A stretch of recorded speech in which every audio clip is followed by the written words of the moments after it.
विमा योजनेचा शेवटचा हप्ता आता लवकरच मिळणार आहे। कंपन्यांकडून सरकारला 2300 कोटींचा परतावा मिळणार आहे। कंपन्यांकडे हा हप्ता जमा होणार आहे। पंतप्रधान खरीप पीक विमा योजनेत 7600 कोटी रुपयांचा एकूण विमा हप्ता कंपन्यांना देण्यात येणार आहे। राज्य सरकारकडून आतापर्यंत सुमारे 6584 कोटी रुपये अदा करण्यात आले। महाराष्ट्र राज्यामधील सर्व शेतकरी बांधवांसाठी अतिशय मोठी खुशखबर आता आली आहे। हो शेतकरी बांधवांनो, अखेर आता सरकारच्या माध्यमातून पीक विमा वितरणाची तारीख आता जाहीर करण्यामध्ये आली। ज्या दिवसाची तुम्ही प्रतीक्षा पाहत होता तोच दिवस अखेर आता आला आहे। म्हणजेच की पीक विम्याचं वितरण आता पार पडत आहे। गेल्या भरपूर वर्षापासून शेतकरी विचार करत होते की आम्हाला पीक विमा कधी मिळणार, पीक विमा का रखडला आहे, परंतु आता सरकारच्या माध्यमातून निर्णय घेण्यामध्ये आला।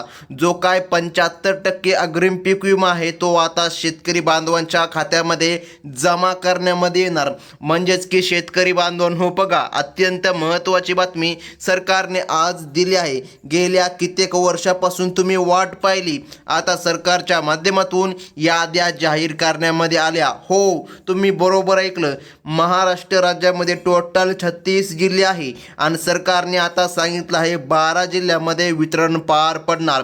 म्हणजेच की शेतकरी बांधवांनो बघा, आता 12 जिल्ह्यामध्ये वितरण या ठिकाणी पार पडल्यावर उरणार 24 जिल्हे। हो म्हणजे की सरकार पहिल्यांदा 12 जिल्ह्यामध्ये वितरण करणार, नंतर पुन्हा 12 जिल्ह्यामध्ये वितरण करणार आणि त्यानंतर पुन्हा तिसऱ्या वेळेस वितरण करणार। म्हणजे की संपूर्ण महाराष्ट्र राज्यामध्ये पीक विम्याचे वाटप आता सरकारच्या माध्यमातून केलं जात आहे। परंतु शेतकरी बांधवांनो बघा, सरकारच्या माध्यमातून सांगण्यामध्ये आलं आहे ज्या शेतकऱ्यांनी ही 5 कामे केली, हो तुम्ही बरोबर ऐकलं, तुम्हाला 5 कामे करावी लागणार तेव्हाच या ठिकाणी तुमच्या खात्यामध्ये निधी जमा होणार। आणि शेतकरी बांधवांनो आता महत्त्वाची आहे ती कामे आणि जिल्ह्यांची यादी बघा। या 12 जिल्ह्यांच्या यादीमध्ये तुमचं नाव जर आज येत असेल तर सरकारच्या माध्यमातून रात्रीच्या 12 वाजेपर्यंत कधी तुमच्या खात्यामध्ये पीक विमा जमा होणार। बरं पीक विमा किती हेक्टरी मिळणार, सर्व काही तुम्हाला व्हिडिओच्या पुढे अगदी 2 मिनिटांमध्ये आता समजणार आहे। चला तर मग शेतकरी बांधवांनो पाहून घ्या की राज्यातील ज्या शेतकरी बांधवांना पीक विम्याचा पहिल्या टप्प्यामध्ये पैसे वाटप झाले नव्हते किंवा भेटले नव्हते, अशा सर्व शेतकरी बांधवांच्या खात्यामध्ये पीक विम्याचा दुसरा टप्पा आता वितरित केला जात आहे। पीक विम्याचा पहिला टप्पा वितरित झाला आहे बघा। 25% अग्रिम भरपूर शेतकऱ्याला भेटला आहे, काही शेतकऱ्याला भेटला पण नाही। परंतु आता चिंता करू नका, मागे शेतकऱ्यावर अन्याय झाला होता। आता महाराष्ट्राचे मुख्यमंत्री देवाभाऊ यांच्या माध्यमातून सांगण्यामध्ये आलं आहे कोणत्याही शेतकऱ्यावर अन्याय होणार नाही आणि सर्व शेतकरी बांधवांच्या खात्यामध्ये आता पीक विमा जमा करण्यामध्ये येणार। बघा आज निधी जमा होत आहे, कारण बघा या महत्त्वाच्या निर्णयानंतर आज सकाळपासूनच या ठिकाणी वितरणाला सुरुवात झाली आहे आणि रात्रीच्या 12 वाजेपर्यंत वितरण सुरू राहणार आणि प्रत्येक शेतकरी बांधवांच्या खात्यामध्ये हेक्टरीनुसार आता पीक विमा जमा करण्यामध्ये येणार। हो शेतकरी बांधवांनो, आता तुमच्या मनामध्ये काही प्रश्न देखील आले असतील, त्या प्रश्नाचे उत्तर देखील तुम्हाला इथेच आता मिळत आहेत। तर मग बघा शेतकरी बांधवांनो, काही जिल्ह्यामध्ये हेक्टरी 20,000 रुपये मिळणार, तर काही जिल्ह्यामध्ये हेक्टरी पीक विमा 30,000 रुपये, तर काही जिल्ह्यामध्ये 40,000 रुपये पीक विमा मिळणार आणि सर्वात जास्त पीक विमा 50,000 रुपयांपर्यंत देखील हेक्टरी पोहोचला आहे। आता बघा हा पीक विमा असा का मिळणार, काहींना 20,000, काहींना 30,000, काहींना 40 आणि काहींना 50, याच्या मागं काय कारण आहे तर शेतकरी बांधवांनो बघा, नुकसानीनुसार या ठिकाणी तुम्हाला लाभ मिळणार, कोणत्या जिल्ह्यामध्ये किती लाभ मिळणार आणि कोणत्या पिकाचं नुकसान झाल्यावर लाभ मिळणार, सर्व काही माहिती आता सरकारच्या माध्यमातून जाहीर करण्यामध्ये आली। आता महत्त्वाचं म्हणजे बघा, ज्यांचे नुकसान 2022, 2023 आणि 2024 या 3 वर्षामध्ये अतिवृष्टी बघा पीक विमा नैसर्गिक आपत्तीमुळे झाले असेल, अशा सर्व शेतकरी बांधवांना आता बघा 40 ते 50 ते 20,000 रुपयांपर्यंत बघा कमीत कमी 20,000 एवढा तरी लाभ आता शेतकरी बांधवांच्या खात्यामध्ये जमा होत आहे। त्यामुळे शेतकऱ्यांची भरपूर दिवसाची प्रतीक्षा आज खऱ्या अर्थाने संपत आहे असं जरी आपण म्हणलं तरी आता काहीच या ठिकाणी हरकत पडणार नाही. आता बघा शेतकरी बांधवांनो, महाराष्ट्र राज्यामध्ये टोटल 36 जिल्हे आहेत. तुम्हाला माहीत आहे आज 12 जिल्ह्यामध्ये वितरण होत आहे आणि पुन्हा लवकर तिसरा टप्पा वाटप देखील होणार आहे. बघा या टप्प्यामध्ये पीक विम्याचे सर्व पैसे शेतकरी बांधवांच्या खात्यामध्ये हेक्टरीप्रमाणे वाटप होत आहे. पीक विम्याची वाट पाहणाऱ्या सर्व शेतकरी बांधवांची आता खऱ्या अर्थाने प्रतीक्षा संपली आहे. बघा शेतकऱ्यांच्या खात्यामध्ये पैसे वाटप व्हायला सुरुवात झाली आहे. तुमचा जिल्हा प्रमुख जिल्ह्यांपैकी असेल तर तुमच्या खात्यामध्ये पीक विम्याचे पैसे वाटप होतील. ज्यांचे 3 वर्षांचे 2022 वर्ष असेल किंवा 2023 आणि 2024 मध्ये अतिवृष्टी बघा नैसर्गिक आपत्तीमुळे तुमचे नुकसान झाले असेल तर बघा आता नाही का सरकारच्या माध्यमातून पीक विमा मिळतोय. आणि तुमचे पंचनामे झाले होते का? जर झाले असते तुम्हाला जास्त पीक विमा मिळणार, जर झाले नसते तर तुम्हाला कमीत कमी का होईना पण 20,000 रुपये हेक्टरीपर्यंत देखील पीक विमा आता मिळणार आहे. 2022 साली जर पंचनामा झाला असेल, 2023 साली तुमच्या जिल्ह्यामध्ये जर पंचनामा झाला असेल तर तुम्हाला लाभ मिळणार, हे मात्र लक्षात ठेवा. बघा शेतकरी बांधवांनो, हा पीक विमा 2022, 2023 आणि 2024 या 3 वर्षांचा एकत्रितपणे वाटप केला जात आहे. 2022 आणि 2023 मध्ये भरपूर शेतकरी बांधवांना पैसे भेटले नव्हते. तसेच 2024 मध्ये झालेल्या नुकसानीचे पैसे देखील बाकी होते. त्याच अनुषंगाने या पीक विम्याचा पहिला टप्पा अगोदर वितरित झाला आहे आणि आज या ठिकाणी आज दुसऱ्या टप्प्याचा निधी जमा करण्यामध्ये येत आहे. दुसरा टप्पा म्हणल्यापेक्षा शेतकरी बांधवांनो 25% अग्रिम म्हणूया, कारण की बघा या ठिकाणी सरकारच्या माध्यमातून सांगण्यामध्ये आला आहे जो काय पहिला टप्पा होता तो या ठिकाणी 25% अग्रिम, दुसरा टप्पा 75%. बघा आता या ठिकाणी सरकारच्या माध्यमातून 2 टप्पे याचे तर करण्यामध्ये आले, परंतु जो 75% अग्रिम पीक विमा आहे याचे टोटल 3 टप्पे करण्यामध्ये आले आहे आणि आज 75% अग्रिमचा दुसरा टप्पा वाटप केला जात आहे. तुम्ही बरोबर ऐकत आहात. बघा 75% अग्रिमचा दुसरा टप्पा कशामुळे तर लक्षामध्ये घ्या शेतकरी बांधवांनो, मागे काही शेतकऱ्याला पीक विमा भेटला होता तो 25% अग्रिम होता, त्याला देखील काही शेतकरी पहिला टप्पा भरत आहे. त्यामुळे या ठिकाणी आपण म्हणूया दुसऱ्या टप्प्याचं वितरण सुरू झालं आहे. हो, आणि दुसऱ्या टप्प्यामधील पुन्हा पहिला टप्पा वितरित होत आहे. बघा सरकारने खूप यामध्ये पेच घातला आहे. बघा शेतकऱ्याला या ठिकाणी सरळ सरळ समजणार नाही म्हणून आपण स्पष्ट करून सांगतोय. बघा 75% जो पीक विमा आहे यामध्ये टोटल 3 टप्पे झाले आहे. बघा आणि या ठिकाणी जो दुसरा टप्पा आहे 75% अग्रिम, त्यामधील आज पहिला टप्पा वितरित केला जात आहे. म्हणजे की शेतकरी बांधवांनो, साध्या सोप्या भाषेमध्ये जर बोलायचं झालं तर 12 जिल्ह्यामध्ये तुमचं नाव येत असेल तर आज सरकारच्या माध्यमातून तुमच्या खात्यामध्ये निधी जमा करण्यामध्ये येत आहे. आता बघा शेतकरी बांधवांनो, सर्वात महत्त्वाचं म्हणजे हा पीक विमा 2022, 2023 आणि 2024 या 3 वर्षाचा एकत्रितपणे वाटप केला जात आहे. त्यामुळे शेतकरी गोंधळून जात आहे, नेमका आम्हाला पीक विमा कोणता मिळू राहिला. तर बघा सरकारने स्पष्टपणे सांगितलं आहे 75% अग्रिम मधला हा पीक विमा तुम्हाला आता मिळत आहे, ते पण आज फक्त 12 जिल्ह्यामध्ये. बघा 2022 आणि 2023 मध्ये भरपूर शेतकरी बांधवांना पैसे भेटले नव्हते. तसेच 2024 मध्ये झालेल्या नुकसानीचे पैसे देखील बाकी होते. त्याच अनुषंगाने या पीक विम्याचा पहिला टप्पा अगोदर वितरित झाला आहे आणि बघा सरकारच्या माध्यमातून आता या ठिकाणी 75% पीक विम्यामधील पुन्हा या ठिकाणी पहिला टप्पा वितरित केला जात आहे.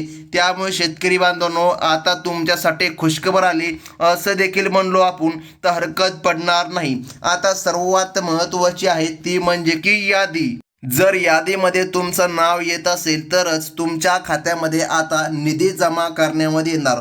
हो शेतकरी बांधवांनो, तुम्ही अगदी बरोबर ऐकलं. बघा आपल्या राज्याचे कृषी मंत्री दत्तामामा भरणे यांच्या माध्यमातून या पीक विम्याचे पैसे थेट पात्र शेतकऱ्यांच्या खात्यामध्ये वितरित करण्याचे आदेश देण्यामध्ये आले आहे. बघा आज निधी जमा होत आहे. भरपूर शेतकरी बांधवांना सोयाबीन, कापूस, तूर, मूग, हळद, ज्वारी, बाजरी अशा 50 पिकांच्या नुकसानीसाठी जास्तीत जास्त पीक विमा आता वाटप करण्यामध्ये येत आहे. हो तुम्ही बरोबर ऐकलं. आता महत्त्वाचं म्हणजे की बघा शेतकरी बांधवांनो, या 50 पिकांपैकी कोणत्या पिकाचे नुकसान झाले असेल तर तुम्हाला पीक विम्याचे पैसे वाटप होत आहे। या ठिकाणी तालुकानिहाय पीक विमा रक्कम जाहीर झाली आहे।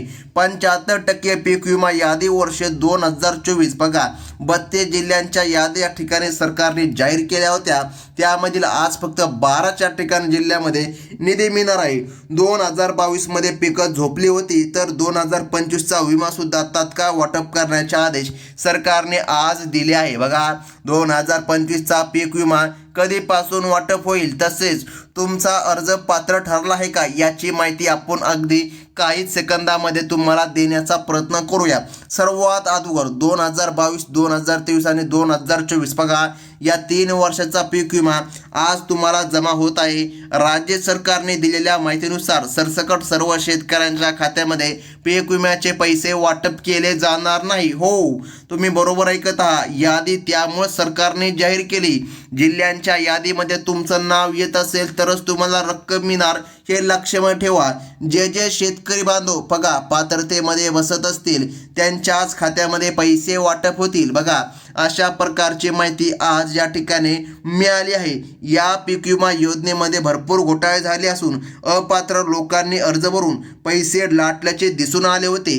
त्यामुळे जे खरोखर लाभार्थी आहे अशाच शेतकऱ्याला पीक विमा मिळणार बघा असं सरकारच्या माध्यमातून आता सांगण्यामध्ये आलं आहे। हो शेतकरी बांधवांनो, अत्यंत महत्त्वाची बातमी सरकारने आज जाहीर केली आहे। आता महत्त्वाचं म्हणजे की पाहून घ्या शेतकरी बांधवांनो, बघा आज निधी जमा होत असलेल्या जिल्ह्यांची यादी सरकारने जाहीर केली। या जिल्ह्यांना प्राधान्य देण्यामध्ये आलं आहे। बघा परभणी जिल्हा 4 लाख शेतकरी बांधवांना लाभ मिळणार। त्यानंतर बीड जिल्हा 8 लाख शेतकरी बांधवांना लाभ मिळणार। बघा या दोन्ही जिल्ह्यामध्ये मोठे नुकसान झाल्याने बघा खरीप आणि रब्बी हंगामासाठी आता वाटप केलं जात आहे। शेतकऱ्यांसाठी मोठी बातमी सरकारने दिली आहे। त्याच व्यतिरिक्त शेतकरी बांधवांनो बघा पुढील जिल्हा सरकारने सांगितलं आहे जालना जिल्हा बघा, त्यानंतर अकोला जिल्हा, त्यानंतर हिंगोली जिल्हा, त्यानंतर यवतमाळ बघा, त्यानंतर धाराशिव आणि छत्रपती संभाजीनगर अशा जिल्ह्यामध्ये पैसे वाटप होतील। बघा अहिल्यानगर जिल्हा या पीक विम्यासाठी पात्र ठरत नाही, लक्षामध्ये ठेवा शेतकरी बांधवांनो। अहिल्यानगर जिल्हा या ठिकाणी पात्र नाही। आता सरकारने असं का केलं? अहिल्यानगर जिल्हा तर पात्र असायला पाहिजे। कदाचित सरकारने अहिल्यानगर जिल्हा पाठीमागे ठेवलेला आहे। बघा सरकारने फक्त 32 जिल्हे या ठिकाणी पात्र केले आहे, परंतु बघा आता राहिलेल्या जिल्ह्यांचं काय होणार? बघा जे 4 जिल्हे राहिले आहे अशा जिल्ह्यामध्ये देखील लाभ मिळणार, परंतु सरकारचं म्हणणं आहे दमाने त्या जिल्ह्यामध्ये लाभ टाकून देऊया। सर्वात प्रथम जे गरजू शेतकरी आहे अशांना लाभ मिळणार। आता बघा शेतकरी बांधवांनो, आपल्या राज्याचे कृषी मंत्री दत्ता मामा भरणे यांच्या माध्यमातून या पीक विम्याचे पैसे थेट पात्र शेतकऱ्यांच्या खात्यामध्ये वितरित करण्याचे आदेश आले आहे आणि आज निधी जमा होत आहे। भरपूर शेतकरी बांधवांना सोयाबीन, कापूस, तूर, मूग, हळद, ज्वारी, बाजरी अशा 50 पिकांच्या नुकसानीसाठी जास्तीत जास्त पीक विमा वाटप केला जात आहे। आता शेतकरी बांधवांनो महत्त्वाचं म्हणजे की पाहून घ्या, अत्यंत महत्त्वाची बातमी आहे। बघा कोणत्या शेतकऱ्याला कोणत्या जिल्ह्यामध्ये आणि कोणत्या बँकेमध्ये पीक विम्याचे वाटप होत आहे याची माहिती आपण अगदी एका मिनिटामध्ये पाहून घेऊया। जर तुम्ही नियमांचे पालन केले नसेल तर या ठिकाणी सर्वांना पैसे बघा येणार नाही, आणि जर या ठिकाणी तुम्ही नियमांचे पालन केले असेल बघा सरकारच्या अटी कडक आहे, अटींचे पालन तुमच्याकडून झाले असेल तर तुम्हाला 100% पीक विमा येणार आणि कसल्याही प्रकारे कोणीही वंचित राहणार नाही। आता शेतकरी बांधवांनो बघा सरकारने सांगितले ते म्हणजे की बँकांची यादी। सरकारचं म्हणणं आहे की या ठिकाणी सर्व शेतकऱ्याला लाभ नाही मिळावा। बघा या ठिकाणी सरकारचं हेच खरं म्हणणं आहे, जे पात्रतेमध्ये बसतात ज्यांचं जास्त नुकसान झालं अशा शेतकऱ्याला लाभ मिळणार। आता बघा आज कोणकोणत्या बँकेमध्ये लाभ मिळत आहे बघा त्या बँकांच्या याद्या पण सरकारने जाहीर केल्या आहे। आता बघा बँक ऑफ इंडियाचा देखील समावेश आहे, त्यानंतर बँक ऑफ महाराष्ट्र, त्यानंतर कॅनरा बँक, त्यानंतर ICICI बँक, त्यानंतर कोटक महिंद्रा, त्यानंतर बघा या ठिकाणी IDFC बँक, त्यानंतर बघा IDBI बँक, त्यानंतर HDFC बँक, तसेच बघा स्टेट बँक ऑफ इंडिया, त्यानंतर आहे महाराष्ट्र बँक, त्यानंतर बघा इंडियन पोस्ट पेमेंट बँक, यासोबत बघा जिल्हा सहकारी बँक, जिल्हा मध्यवर्ती बँक, खाजगी पतसंस्था, सोसायट्या बँका, अशा सर्व बँकांमध्ये आज सरकारच्या माध्यमातून लाभ जमा केला जाणार आहे. आता तुम्हाला काही कामे शेतकरी बांधवांनो करून घ्यावी लागणार आहे. हो, तुम्ही बरोबर ऐकलं आहे. सरकारच्या माध्यमातून तुम्हाला तात्काळ या ठिकाणी सर्वात अगोदर ही 2 कामे करायची सांगितली आहे. आता पहिलं काम या ठिकाणी सरकारने सांगितलं आहे EKYC. हो, तुम्ही बरोबर ऐकलं, EKYC तुम्हाला करावी लागेल. त्यानंतर फार्मर ID, बघा ज्या शेतकरी बांधवांकडे फार्मर ID कार्ड आहे अशाच पात्र शेतकरी बांधवांना लाभ मिळणार असं सरकारने सांगितलं. आता शेतकरी बांधवांनो, या 12 जिल्ह्यांच्या यादीमध्ये जर काय तुमचं नाव आले नसेल तर चिंता करू नका, पुन्हा याद्या जाहीर होणार. त्या याद्यामध्ये नक्कीच तुमचे नाव येणार आणि जेव्हा कधी याद्या जाहीर होतात तेव्हा सर्वात प्रथम तुम्हाला आपल्या चॅनलच्या माध्यमातून कळविले जाते. त्यामुळे आत्ताच आपल्या चॅनलला सबस्क्राईब करून ठेवा, कारण अशाच महत्त्वाच्या बातम्या तुम्हाला पुढे देखील मिळत राहतात. ही होती अत्यंत महत्त्वाची बातमी. धन्यवाद.